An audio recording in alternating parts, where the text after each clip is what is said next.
Good morning बच्चों। आज हम लोग अमीर खुसरो पाठ का आगे भाग को देखेंगे। इसमें आगे क्या लिखा है कवि ने, लेखक ने क्या है निस्बत।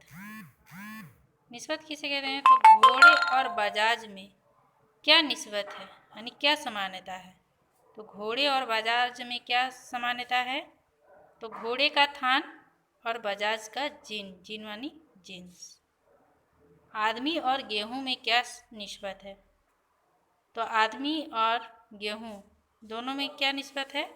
तो बाल का, दोनों का बाल जो है वो दोनों समान होता है। समान नहीं होता है, दोनों गेहूं का भी बाल होता है और आदमी का भी बाल होता है, इसलिए समान है। दो शाखुना, रोटी जली क्यों, घोड़ा अड़ा क्यों, पान सड़ा क्यों। तो इन सभी का क्या था? फेरा न था, इसीलिए ये सब काम हो गया। राजा प्यासा क्यों, गधा उदासा क्यों। तो लोटा न था, इसलिए राजा प्यासा था और गधा उदासा था। सितार क्यों न बजा, औरत क्यों न नहाई। क्या था? पर्दा न था। तो इस तरह से, जिस तरह से पहली है ना, उसी का एक प्रकार यह भी है निस्बत का।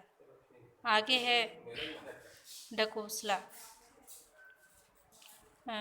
निस्बत, दो शाखुना, ढकोसला, पहेलियाँ, मुकरिया, ये सब क्या है? एक तरह से उनका लिखने का शैली है। ढकोसला, खीर पकाई जतन से और चरखा दिया चला, आया कुत्ता खा गया तू बैठी ढोल बजा। तो अमीर खुसरो कहते हैं कि ये एक ढकोसला बनाते हैं, और वो ढकोसला कब बनाते हैं? कि जब वो बहुत प्यासे होते हैं। ठीक है, एक दिन क्या होता है कि बहुत प्यासे होते हैं और प्यास के कारण वो पनिहारी के पास जाते हैं और उनसे जब पानी पिलाने के लिए कहते हैं तो वो उस पनिहारी इससे कहती हैं कि आप पहले हमें एक कविता सुनाइए, तब मैं आपको पानी पिलाऊंगी। और तभी ये ढकोसला बना के उन्हें सुना देते हैं। और किन किन चीज़ों पे? तो चरखा, कुत्ता, ढोल और खीर पर एक कविता बनाने के लिए कहती हैं वो पनिहारी। तो उसी समय इस ढकोसला को बनाते हैं। इसका मतलब क्या है कि खीर पकाए जतन से, यानी खीर तो बहुत अच्छे से पकाए, जतन से पकाए, चरखा दिया चला, और खीर पकाते पकाते तुम चरखा चलाने चले गए। अब आए तो क्या देखे कि कुत्ता जो है वो खीर को जूठा कर दिया, खा गया।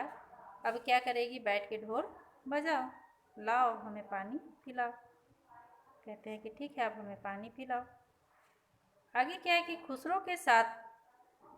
खुसरो कवि के साथ साथ गायक और संगीत प्रेमी भी थे। कवि तो थे ही, लेकिन साथ ही साथ गायक भी थे और संगीत प्रेमी भी। इस क्षेत्र में उन्होंने कई प्रयोग किए। वे हिंदुस्तानी और ईरानी दोनों प्रकार के संगीत के ज्ञाता थे।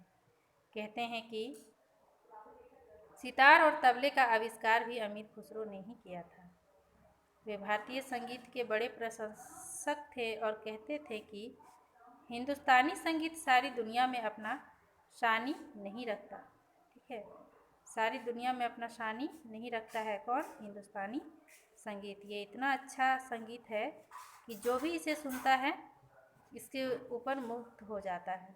अपने जीवन के अंतिम वर्षों में खुसरो गयासुद्दीन तुगलक के साथ बंगाल की ओर लखनौती गए हुए थे। लेकिन जब वहाँ से वो लौटते हैं तो क्या देखते हैं कि उनके गुरु जो है निजामुद्दीन औलिया, उसका देहांत हो चुका होता है। जैसे ही ये खबर अमीर खुसरो सुनते हैं, उसके मन को, उसके हृदय को बहुत ही आघात होता है, बहुत ही दुख होता है, और दुख के कारण अपने कपड़े को फाड़ देते हैं, मुख पर राख मल लेते हैं और अपने गुरु के समाधि के पास जाकर रोते हुए अपना दोहा पढ़ने लगते हैं। और वो दोहा कौन सा है?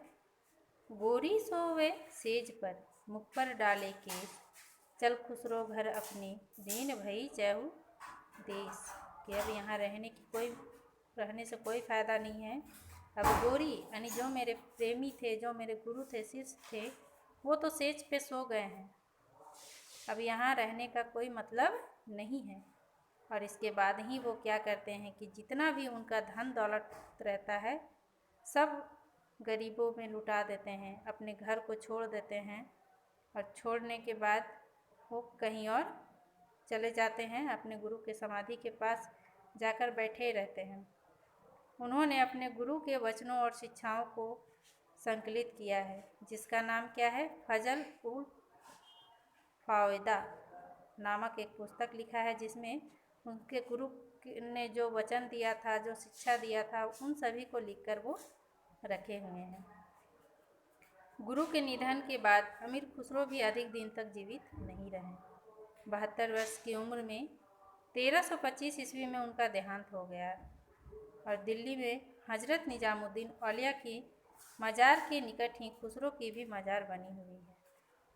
यानी जहाँ उनके गुरु को दफनाया गया था वहीं इनको भी दफनाया गया और दफनाने के बाद वहीं पे इनका मज़ार यानी समाधि बना दिया गया।